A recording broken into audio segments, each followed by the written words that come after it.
এখানে অনেকেই আছেন যারা মৃত্যুকে হাতের মুঠোয় নিয়ে রাজপথে ছিল আপনাদেরকে মুক্ত করার জন্য।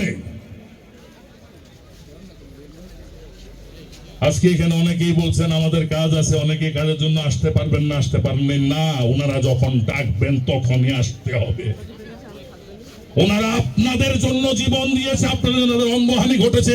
ওনারা যখনই ডাকবেন, যখনই বলবেন, তখনই আপনাদের আসতে হবে।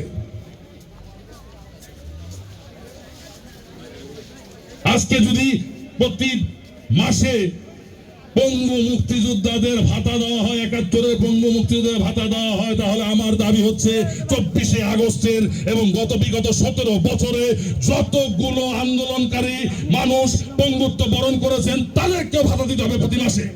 তাদের জন্য একটা সেল গঠন করতে হবে, একটা মন্ত্রণালয় গঠন করতে হবে। এককালীন কিছু দিয়ে দিলে তাদের মানবো না আমরা। তাদেরকে সারা জীবন তারা যতদিন বেঁচে থাকবে, তারা যতদিন পঙ্গু বেঁচে থাকবে, তাদের সকলকে সারাটা জীবন তাদেরকে সরকারি পৃষ্ঠপোষক, তাদেরকে মাসে মাসে তাদেরকে ভাতা দিতে হবে। এটা হলো আমার দাবি আপনাদের মাধ্যমে আমার এই সরকারের কাছে, এবং ভবিষ্যতে যে সরকার আসবে, যদি আমার সরকার আসে সেই সরকারের কাছে আমার দাবি, যেহেতু আমরা রাজনৈতিক দল করি। তো বন্ধুরা আমার, অনেক কথা বলে ফেললাম এখানে, সরি, আমি বলতে একটু খেয়াল করে নিতে আবেগপ্রবণ হয়ে গিয়েছিলাম। আমার বন্ধু বাংলাদেশ চলচ্চিত্র পরিচালক সমিতির সম্মানিত মহাসচিব শাহিন খান, শাহিন সুমন এখানে উপস্থিত আছেন। আমাদের বাংলাদেশ ফিল্ম ক্লাবের সম্মানিত সভাপতি জনাব লায়ন নজরুল ইসলাম সাহেব।